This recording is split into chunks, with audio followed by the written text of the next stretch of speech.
pertumbuhan dan produktivitas, dan dia dapat terjadi meskipun energi dan protein tercukupi, karena dia terkait dengan defisiensi mikronutrien. Yang sering terlibat itu ada zat besi, vitamin A, zinc, yodium, folat, dan vitamin D.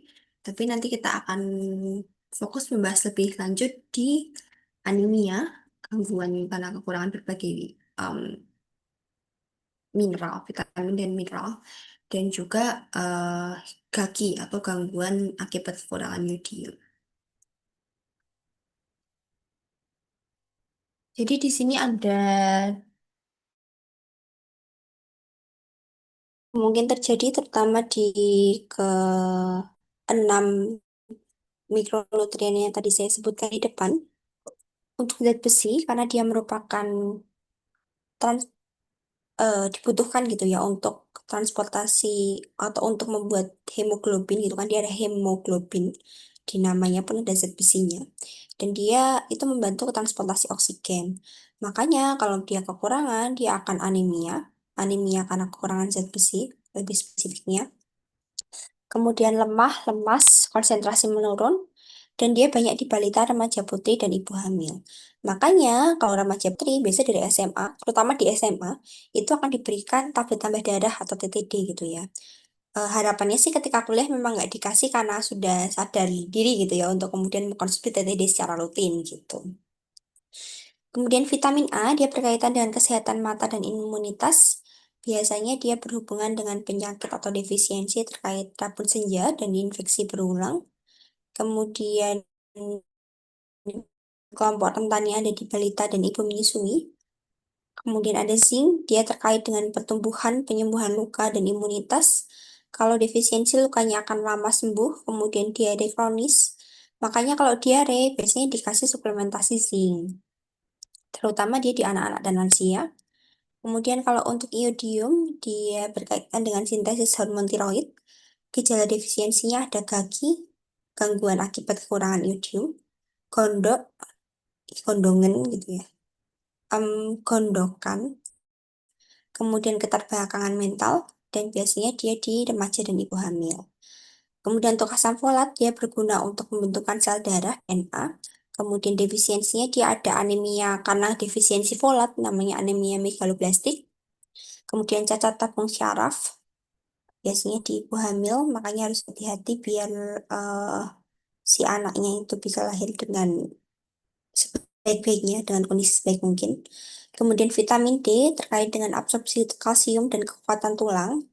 Defisiensinya ada rakitis sama osteomalacia. Kelompok rentannya ada anak-anak, lansia, sama pekerja indoor gitu ya. Nah, defisiensi mikronutrien ini kan sebenarnya banyak banget. Kemudian ada gejala defisiensinya, gejala klinisnya gitu ya. Seharusnya berapa materi ada di SMA yang SMA-nya IPA, tapi misalnya pun enggak, tetap tolong dipelajari secara mandiri gitu ya. Karena tetap perlu juga untuk kita tahu gejala defisiensi masing-masing vitamin itu kayak gimana. Kita breakdown satu-satu, kita ngulangin dari awal. Nah, untuk defisiensi mikronutrien berdasarkan risk satu yang dikemukakan dalam SKNI 2023, itu dia laporannya menyatakan bahwa balita defisiensi vitamin A, zinc, vitamin D, dan kalsium. Tapi memang kalau dilihat di sini untuk di balita dia paling besar di zinc, untuk di anak sekolah dia paling besar di kalsium. Sedangkan kalau anemia, defisiensi zat besi itu tinggi di remaja dan ibu hamil, meskipun balita juga rentan. Penyebabnya secara umum dia itu konsumsi pangan tidak beragam, karena kan kita harusnya beragam biar vitamin dan mineralnya pun beragam gitu ya. Kemudian kurang akses terhadap makanan bergizi, pola makan keluarga atau masyarakat yang kurang, kemudian ada infeksi terkait dengan yang berulang kayak dari diare, cacingan, jadi infeksi-infeksi tropis. Kemudian status ekonomi yang rendah, kurang edukasi gizi, perubahan iklim, dan krisis global. Dampaknya, kalau dampak kan dia jangka panjang ya. Dia pertumbuhan anak akan terhambat atau stunting, imunitasnya menurun, infeksinya mudah terjadi, kemudian gangguan perkembangan kognitif dan IQ, komplikasi kehamilan, keguguran, bayi BPLR atau bayi berat lahir rendah, kemudian penurunan produktivitas dari tenaga kerja. Strategi penanggulangannya itu mulai dari diversifikasi pangan, jadi biar makanan kita tuh beragam tiap harinya.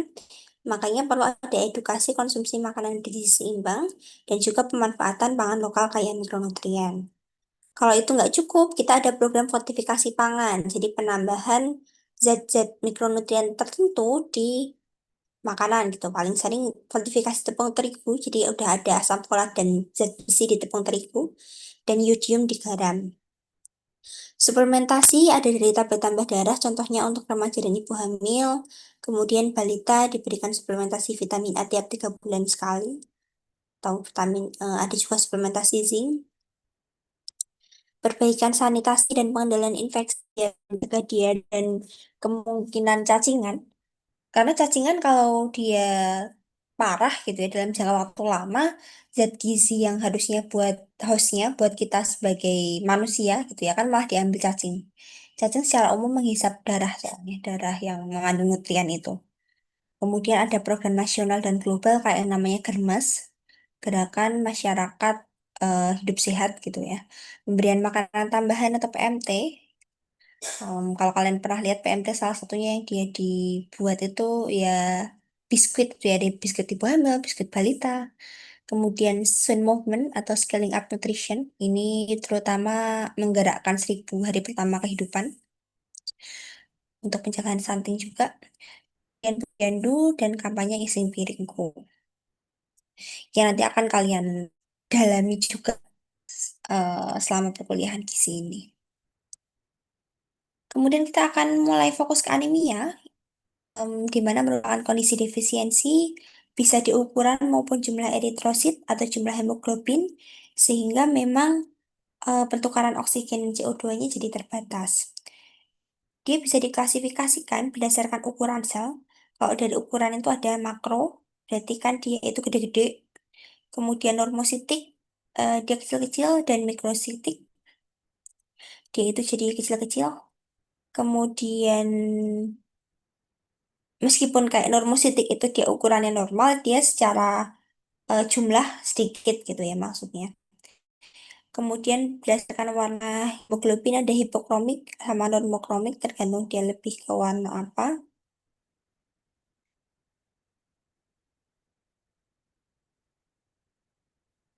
Kemudian penyebabnya itu bisa karena defisiensi gizi untuk sintesis sel darah merah. Misalnya kekurangan zat besi, vitamin B12, asam folat, kemudian kekurangan protein pun bisa jadi penyebab anemia. Pendarahan, genetik, penyakit kronis, dan juga toksik karena konsumsi obat-obatan yang berlebihan. Tanda dan gejala anemianya, tanda umumnya lemah, letih, lesu, mudah pusing, penurunan daya konsentrasi.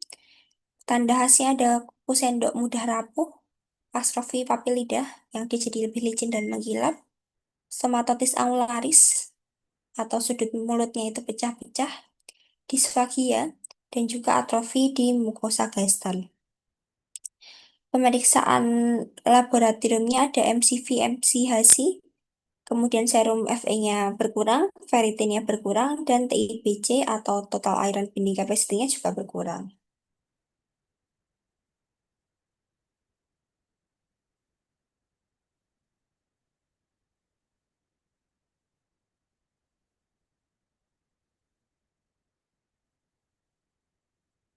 Penyebabnya, kalau dari yang, kita akan mulai breakdown satu-satu gitu ya. Mulai dari anemia defisiensi besi.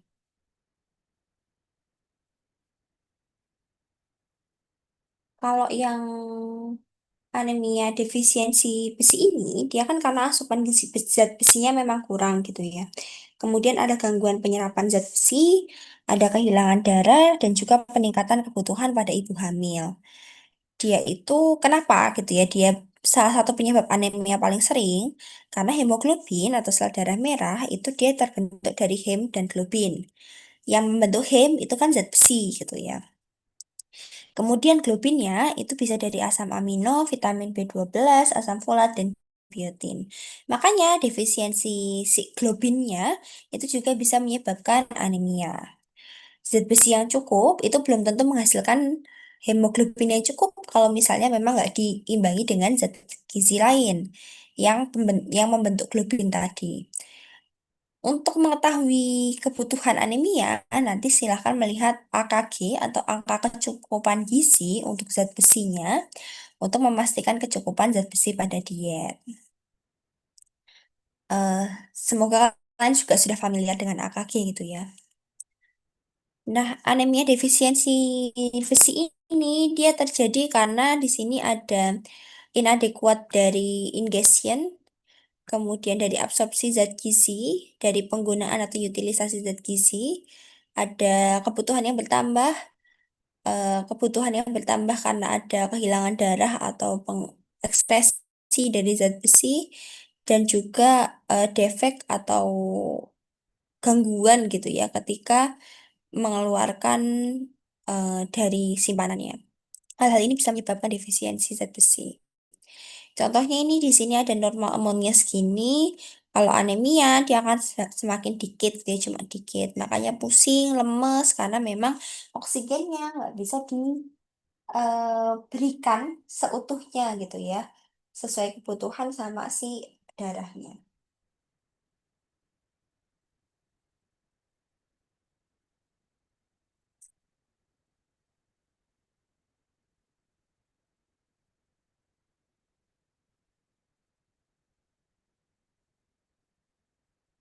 Untuk anemia defisiensi besi ini terjadi caranya atau kenapa dia bisa terjadi gitu ya. Jadi pertama sih zat besi itu kan dibutuhkan untuk sintesis hemoglobin. Nah, kalau zat besinya kurang, dia itu menyebabkan penurunan produksi hemoglobin. Tadi kan karena zat besi itu sebagai hemnya gitu ya di hemoglobin. Dia menyebabkan eritrositnya itu kecil dan pucat. Namanya mikrositik hipokromik kalau lihat dari yang pembagian di awal tadi. Disebabkan oleh asupannya kurang, perdarahan yang kronis, kemudian gangguan absorpsi, contohnya celiac disease, atau peningkatan kebutuhan, contohnya kehamilan. Ciri khasnya di laboratorium, kalau dicek, dia akan ada penurunan hemoglobin, penurunan hematokrit, penurunan ferritin, ferritin itu simpanan zat besi di tubuh, penurunan kadar zat besi di serum di darah, dan peningkatan dari TIBC tadi, atau yang bindingnya tadi. Kemudian tadi eritrositnya dia jadi mikrositik dan hipokromik, jadi dia kecil-kecil dan secara warnanya dia pucat. Tanda dan gejalanya secara umum tadi lemah, lesu, letih, mudah pusing, penurunan daya konsentrasi. Tanda khasnya tadi kuskus sendok mudah rapuh, atrofi papil lidah, stomatosis angularis, disfagia, dan atrofi mukosa gestal. Ini agak keulang. Faktor yang mempengaruhi absorpsi zat besi itu ada yang meningkatkan dan menghambat. Kalau yang meningkatkan itu bentuk yang hem atau hewani itu memang lebih mudah diserap daripada bentuk non-hem yang biasanya ada di nabati. Kemudian vitamin C itu berfungsi sebagai enhancer atau membantu penyerapan, kemudian mengubah jadi Vero itu bentuk yang kemudian dia bisa dipakai gitu ya sama tubuh. Kemudian faktor intrinsik di dalam lambung. Makanya biasanya disarankan kalau makan daging gitu ya sambil minum es jeruk gitu. Meskipun ya eh, sebetulnya butuh yang lebih aktif dari itu bentuknya.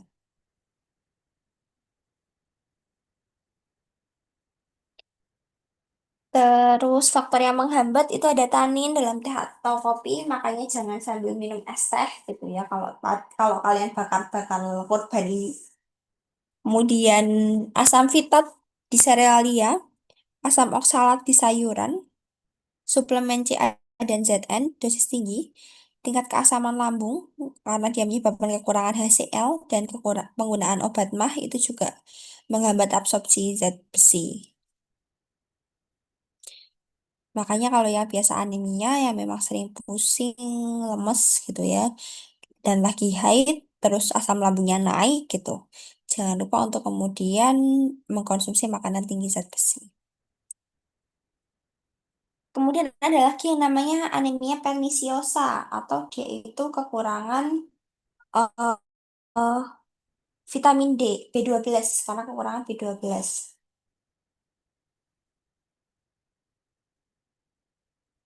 Dia disebabkan karena asupan rendah atau akibat penyakit saluran cerna. Jadi faktor intrinsik lambungnya tadi berkurang. Faktor intrinsik itu faktor-faktor yang ada di dalam lambung yang dia akan mempengaruhi pencernaan. Kemudian pematangan sel darah merah terganggu karena vitamin B12 tidak diserap. Pada pasien DM dengan obat metformin, absorpsi vitamin B12 juga akan menurun. Dia juga banyak terjadi di vegetarian karena kurang asupan B12 dari protein hewani. Kemudian asupan vitamin B12 ini kalau kurang bisa diperbaiki dengan oral cyanocobalamin 1 kali seminggu selama sebulan.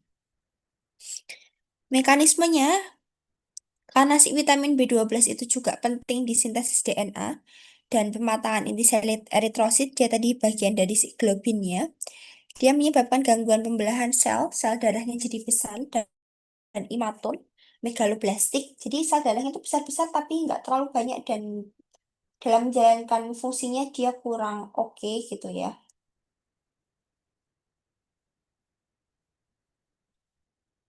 Kemudian dia juga bisa disebabkan oleh asupan yang kurang di vegan, gangguan absorpsi, anemia perniciosa, gastrektomi, penyakit Crohn, atau infeksi parasit di Polybotyrum lactum.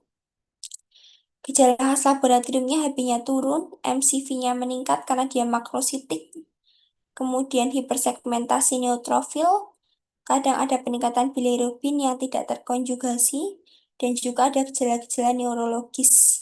Contohnya dari mati rasa dan juga gangguan keseimbangan. Kemudian ada anemia defisiensi asam folat. Kalau asam folat ini namanya megaloblastik, jadi beda-beda gitu ya namanya, karena dia gede-gede. Asam folat itu dibutuhkan untuk sintesis DNA dan juga pematangan sel darah merah. Mirip-mirip sebenarnya sama B12 tadi, karena sama-sama sebagai globin ya. Em, itu berfungsi untuk, karena tadi dia sebagai globin gitu ya, dia menyebabkan ketika si asupan asam folatnya kurang, dia itu misalnya ketika kehamilan kan asam folatnya buat si bayi tuh, atau karena konsumsi alkohol, karena malabsorpsi intestinal, jadi saluran cernanya itu nggak bisa mengabsorpsi zat gizi, dia menyebabkan si anemia defisiensi asam folat ini, yang ditandai dengan BB-nya turun, berat badan turun, anoreksia, penurunan berat badan yang sangat cepat, lidahnya merah dan halus atau namanya glossitis, diare, dan mudah letih. Kayak B12, asam folat itu kan juga berperan di DNA. Makanya ketika defisiensi itu ada gangguan pematangan dari eritrosit, maturasi itu pematangan, dan terjadilah anemia megaloblastik. Yang mana fungsinya sebagai sel darah pun nggak maksimal karena dia gede-gede gitu ya. Disebabkan asupan rendah, kebutuhan meningkat, kemudian gangguan absorpsi, dan ditandai dengan HB yang turun, MCV-nya naik, hipersegmentasi neutrofil, tapi dia nggak ada gejala neurologis yang membedakan sama si B12 tadi. Kemudian tambahannya, meskipun ini bukan karena zat gizi mikro gitu ya, tapi dia cukup sering terjadi yaitu anemia defisiensi protein.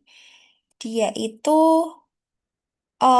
terjadi karena kekurangan protein dan terkait sama secara umum memang produksi sel darah merahnya itu akan berkurang karena protein digunakan untuk pembentukan hemoglobin dan juga sel darah merah. Dia sering ditemukan di kondisi malnutrisi berat kayak kwashiorkor dan marasmus kwashiorkor. Kemudian terjadi bersamaan dengan defisiensi zat gizi lain biasanya. Dan bisa memburuk kalau ada infeksi, inflamasi, defisiensi mikronutrien kayak zat besi, B12, folat. Karena kan jadi makin parah tuh udah produksinya sedikit, ternyata dia juga jelek kualitas produksinya. Mekanismenya ini ada defisiensi protein, dia menyebabkan penurunan sintesis tubuh, termasuk globin sebagai komponen utama hemoglobin. Enzim-enzim yang terdapat pada metabolisme zat besi terkait heme kemudian transferin atau pengangkut zat besi, dan juga albumin untuk pengatur tekanan osmotik. Karena semuanya ini berkurang, makanya terjadi gangguan dari sintesis hemoglobinnya, hemoglobin, transportasi zat besi, dan juga eritropoiesis atau pembentukan sel darah merah. Hal ini menyebabkan adanya anemia hipoplastik atau normositik normokromik yang disebabkan oleh penurunan jumlah eritrosit, hemoglobinnya normal tapi tetap nggak cukup, normal ukurannya gitu ya. Kemudian nggak ada perubahan besar ukuran atau warna sel darah. Bedanya sama yang tadi karena defisiensi zat besi. Kemudian ada juga anemia defisiensi vitamin B6 dan vitamin C, ini lebih sedikit. Kalau yang B6 atau piridoksin itu dia juga karena berperan di sintesis hemnya. Jadi sintesis bukan globin ya, ini hemnya. Kemudian dia defisiensinya di gangguan produksi hemoglobin, bisa disebabkan oleh penggunaan obat, kekurangan asupan, dan biasanya dia mikrosistik kayak defisiensi besi, karena kan dia itu mengganggu si hemenya gitu ya, produksi hemoglobinnya. Tapi zat besinya itu normal. Kalau dia tetap anemia mikrositik, kemungkinan karena B6-nya yang kurang. Kemudian ada defisiensi vitamin C, sama karena dia itu meningkatkan absorpsi besi, terutama yang non-hem. Dan kalau kurang, ya dia akan memperburuk anemia defisiensi besi, terutama di diet yang tinggi fitat, karena fitat itu penghambat absorpsi dari zat besinya. Ini ringkasannya sebenarnya secara umum. Jadi kalau defisiensi zat besi itu dia penurunan hemoglobin. Dia tipenya akan mikrositik hipokromik, jadi kecil dan warnanya tadi pucat. Kemudian ferritinnya turun, tapi TIBC-nya naik, yang bindingnya tadi naik. Vitamin B12 dia menurunkan DNA eritrosit sama kayak asam folat. Makanya dia sama-sama menyebabkan makrositik megaloblastik. Cuma kalau B12 ada gejala neurologis, kalau asam folat nggak ada gejala neurologisnya. Kalau defisiensi protein, dia menurunkan sintesis globin, kemudian dia menyebabkan normositik, mikrositik, bisa tetap atau kecil, tapi secara umum dia jumlahnya memang berkurang. Jadi khususnya biasanya dia terjadi di malnutrisi berat. Kemudian B6 itu sintesis hemnya yang berkurang, dia mikrositik, kayak defisiensi Fe, tapi Fe-nya normal, jadi dia nggak hipokromik. Kemudian vitamin C itu karena penurunan absorpsi Fe, dia secara umum variatif. Intinya dia memperburuk aja sih kalau misalnya memang ada anemia defisiensi Fe-nya. Tapi dia nggak berdiri sendiri. Itu untuk yang karena anemia. Kemudian kita lanjut sedikit, GAGI, gangguan akibat kekurangan iodium. Ini di Indonesia udah nggak terlalu banyak, cuma sebetulnya dulu sempat ada masa di mana kaki ini sangat sering terjadi gondokan gitu ya, gondoknya terjadi. Terutama biasanya di daerah-daerah pegunungan yang dia itu kurang konsumsi iodium. Makanya muncullah garam beriodium untuk mencegah atau untuk mengatasi si kaki ini. Kaki ini, kalau misalnya iodiumnya kurang, itu dia akan terjadi pembesaran kelenjar tiroid atau gondok, kemudian kreatin atau biasanya orangnya jadi kerdil gitu ya, misedema, dan juga kematian ibu dan anak. Kenapa sih si gondoknya itu bisa jadi terjadi gitu? Kenapa ada pembesaran kelenjar tiroid? Itu biasanya dipengaruhi oleh tempat dan lama penyimpanan garam. Semakin lama disimpan, semakin nggak benar penyimpannya, katakanlah dia terekspos gitu ya ke lingkungan luar, dia akan menurunkan iodium. Kemudian lama pemasakan, semakin lama dia juga bisa semakin hilang. Konsumsi makanan yang mengandung bahan goitrogenik atau dia itu gampang berpengaruh ke kelenjar tiroid tadi, nanti akan kita bahas. Kemudian wilayah tempat tinggal, kalau endemis gagi biasanya di kandungan iodium tanahnya rendah, sering di pegunungan, dan juga faktor genetik. Jadi GAGI atau bahasa Inggrisnya IDD, Iodine Deficiency Disorder, itu merupakan sekumpulan gejala yang timbul karena tubuh kekurangan iodium secara terus-menerus dalam jangka waktu yang lama. Makanya GAGI itu tidak sama dengan gondok, tapi gondok itu merupakan salah satu hasil dari GAGI atau penyebab GAGI, tanda-tanda GAGI. Kenapa? Karena iodium itu diperlukan oleh kelenjar tiroid untuk membentuk hormon tiroid yang diproduksi oleh kelenjar tersebut, yang mana si tiroid hormon ini akan mengkontrol produksi dari panas tubuh dan juga energi. Dia juga diperlukan untuk perkembangan dari otak dan juga sistem syaraf. Dan ketika si IDD ini terjadi gitu, ketika kita konsumsi makanan yang dia itu rendah iodinnya, itu akan menyebabkan kadar iodin di tubuh itu akan berkurang. Kemudian dia menyebabkan em, di gland thyroid gland atau di kelenjar tiroidnya itu juga akan berkurang iodin di sana. Makanya si kelenjar tiroid itu mengeluarkan lebih sedikit hormon tiroid. Karena si hormon tiroidnya itu lebih dikit memberikan hormon tiroid, temennya si kelenjar pituitari itu akan memberikan hormon TSH. Dan karena dia itu dipaksa untuk memproduksi TSH terlalu banyak, maka akan terjadi goiter atau gondok karena kelenjar tiroidnya itu jadi semakin besar. Nah, kalau misalnya hormon tiroidnya itu bisa memberikan cukup hormon, itu kan harusnya mm, dia tidak menyebabkan hipotiroidisme gitu ya. Tapi kalau misalnya si tiroidnya itu nggak bisa mengimbangi itu, kemudian dia nggak bisa membuat hormon tiroid yang cukup, dia akan menyebabkan hipotiroidisme, yang mana akan lebih berbahaya lagi dari kondom. Em, saya akan memberikan sedikit flashback tentang kelenjar gondok atau tiroid. Jadi kelenjar tiroid itu merupakan kelenjar endokrin. Semoga kalian ingat tadi di anak fisioanatomi. Yang dia itu berfungsi untuk menghasilkan hormon tiroid dan kalsitonin. Nah, kelenjar tiroid ini menghasilkan hormon yang namanya T3 sama T6, T4, sorry. Dia berfungsi untuk mengatur metabolisme tubuh dan juga sebagai hormon pertumbuhan perkembangan. Nah, ada yang namanya kriteria perbesaran gondok. Jadi, kalau klasifikasi 0 itu dia tidak ada pembesaran. Satu ada pembesaran kelenjar gondok tapi tidak terlihat. Dua itu ada kelenjar gondok dan terlihat pada posisi normal. Sebelum klasifikasi ini udah klasifikasi yang disederhanakan. Sebenarnya ada satu a sama satu b. Kalau satu a satu b itu nanti bedanya yang satu teraba, jadi bisa dipalpitasi. Yang satu nggak bisa. Nah, si kekurangan yodium ini dia juga berhubungan dengan defisiensi zat besi. Karena anemia defisiensi anemia defisiensi besi itu menyebabkan penurunan aktivitas tiroid peroksidase atau TPO, yang mana dia itu berperan dalam mengkatalisis dua tahap pertama di sintesis hormon tiroid. Makanya kalau ada anemia defisiensi besi, terus TPO-nya jadi menurun, produksi hormon T3 sama T4-nya juga turun. Makanya ada gangguan fungsi tiroid. Dan kalau ke selenium, penurunan aktivitas iodotiroid dehydrogenases atau enzim yang dia merupakan selenoprotein, jadi gabungan antara selenium dan protein, yang dia itu berperan dalam mengubah hormon T4 jadi T3. Jadi T3 kan bentuknya aktif dari T4 nih. Dia itu kalau turun, dia menyebabkan em, tidak adanya atau berkurangnya enzim yang melindungi kelenjar tiroid dari stres oksidatif.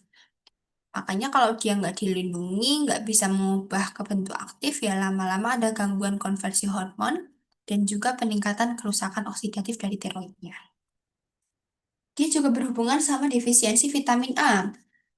Jadi, ketika ada defisiensi vitamin A, dia akan terjadi penurunan sekresi TSH atau thyroid stimulating hormone, yang mana dia itu berperan, si vitamin A-nya, berperan dalam mendukung sekresi TSH melalui mediator, contohnya RBP atau retinol binding protein, dan juga transthyretin.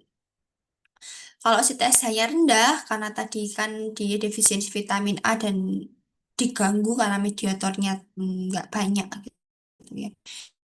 Dia akan membuat stimulasi terhadap kelenjar tiroid untuk memproduksi hormonnya menurun, makanya hormon tiroid turun. Dan penurunan hormon tiroid inilah yang kemudian harus dihindari gitu. Kaki itu beda lebih dari periode hari maupun minggu gitu ya. kemudian kulit kering bersisik, ada pembesaran tiroid, bau nafas aseton, dan dari pemeriksaan lab biasanya T3 sama T4-nya meningkat, hilang nafsu makan, sering mual dan muntah. Pencegahannya itu dengan fortifikasi yang paling sering di garam, tapi bisa juga di coklat, air minum, roti, gula kelapa. Kemudian penyuntikan lipidol. Lipidol disuntikan setiap 4 sampai 5 tahun sekali di daerah dengan angka prevalensi kondoknya tinggi. Dan juga edukasi. Iodium itu bisa diukur di urin, merupakan indikator yang cukup baik karena hampir semua iodium itu akan disekresikan perlahan melalui urin, dan sekitar 90% gangguan iodium yang dikonsumsi itu akan dibuang melalui urin. Makanya optimalnya itu ada di angka 100 sampai 199 mikrogram per liter. Tapi kalau misalnya dia itu kurang dari itu, berarti insufisien dari iodine intake-nya atau asupan iodinnya itu kurang. Kalau 50 sampai 99 itu mild atau ya ringan, 24,9 itu moderate, sedang di bawah 20 itu berarti sangat kekurangan iodin atau defisiensi iodin berat. Kalau berlebihan gimana? Kalau berlebihan juga bahaya. Di angka 200 sampai 299 dia akan meningkatkan kemungkinan hipertiroidisme, terutama di kelompok-kelompok yang rentan. Di atas 300 dia sudah berlebihan, ada yang namanya adverse health effect atau adverse health konsekuensi. Jadi ada konsekuensi yang malah jadi buruk gitu ya ke tubuh, misalnya kayak autoimmune thyroid disease. Spektrum kaki ini bisa dipetakan. Jadi kalau di masa janin dalam kandungan, secara umum dia menyebabkan abortus spontan, kemudian kematian janin, cacat bawaan, dan kretinisme. Dia menyebabkan pertumbuhan janinnya terhambat, ada gangguan mental berat, dan juga keterlambatan motorik dan bicara. Kalau di bayi dan balita usia 0 sampai 5 tahun, dia menyebabkan hipotiroidisme, gangguan perkembangan otak, dan gangguan pertumbuhan fisik. Dia juga menyebabkan tumbuh kembang terganggu, IQ-nya rendah, dan juga stunting. Di usia sekolah 6 sampai 12 tahun, dia menyebabkan gagal belajar, kesulitan belajar, penurunan daya ingat, dan juga gangguan perilaku. Dampak klinisnya prestasi akademik rendah dan perkembangan sosialnya terganggu. Di remaja, dia menyebabkan gangguan pubertas, gangguan fungsi reproduksi, dan gondok. Secara umum, dampaknya jangka panjang dia bisa membuat penurunan SDM. Di dewasa ada hipotiroidisme endemik, biasanya di daerah tertentu, dan juga gangguan metabolik. Dia menyebabkan gangguan produktivitas kerja dan juga fertilitas yang menurun. Dan terakhir, di ibu hamil menyusui, dia bisa menyebabkan keguguran, bayi lahir mati, dan cacat atau kreatinisme. Dan risiko kaki ini bisa diturunkan ke generasi berikutnya, ya ke bayinya gitu ya. Kreatinisme itu tadi dia pendek atau kerdil. Dia lebih pendek dari stunting. Kemudian tadi ada bahan pangan goitrogenik. Jadi goitrogenik itu zat yang dapat menghambat pengambilan iodium oleh kelenjar pondok. Jadi kita harus menghindari, terutama di orang-orang kaki. Dia ada yang alami dan buatan, kok buatan dia lebih banyak karena cemaran, pestisida dan lainnya. Tapi kalau yang alami itu ada kelompok cyanida dari daun dan umbi singkong, gaplek, gadung, rebung, kecipil, terong, kol gambas. Kemudian ada kelompok mimosin, petai Cina, lamtoro. Kemudian ada kelompok isotianat, daun pepaya, dan juga kelompok asam dari jeruk dan belimbing wuluh. Untuk penanggulangan kaki, itu ada fortifikasi garam yodium. Jadi dia merupakan program wajib nasional, seluruh garam konsumsi harus mengandung 30 sampai 80 ppm yodium. Suplementasi yodium, jadi kapsul yodium dosis tinggi untuk ibu daerah endem. Ada edukasi gizi masyarakat, penyuluhan tentang pentingnya konsumsi garam yodium dan deteksi dini kaki. Monitoring dan evaluasi berupa surveillance kadar yodium urin dan pemeriksaan gondok dari palpasi atau USG. Perbaikan gizi umum dari intervensi multimikronutrien, karena tadi kan Ternyata dia nggak cuma yodium ya, dia berpengaruh ketika zat besi, selenium, vitamin A yang rendah, dan mungkin juga vitamin mineral lain. Kemudian intervensi spesifik di fasilitas pelayanan kesehatan kayak screening fungsi tiroid, tes dan T4 di ibu hamil dan bayi baru lahir. Dan secara umum kalau gaginya parah itu kretinisme, yang dia sifatnya irreversibel. Di Magelang itu ada semacam pusat penelitian gagi gitu ya. Karena dulu di daerah Magelang atas itu dia ada desa dengan kretinisme gitu ya, atau desa yang dia itu penduduknya kerdil. Dan ketika diteliti lebih lanjut ternyata memang karena kekurangan dari yodium ini. Kalau yang ringan dia tapi juga perlu dihindari nih terutama di anak-anak gitu ya dan balita di bayi karena dia bisa menurunkan IQ rata-rata populasi. Kenapa kita ngomongnya populasi? Karena gagi ini dia kebanyakan di eh, wilayah endemik tadi gitu ya yang di tanahnya itu memang dikit yodiumnya dan jauh dari sumber garam yang mana itu laut gitu. Kemudian pencegahan harus dilakukan sebelum dan selama kehamilan, bukan sesudah anak lahir. Karena takutnya kalau udah terlambat ya dia menyebabkan kretinisme tadi. Oke, secara umum itu ada pertanyaan.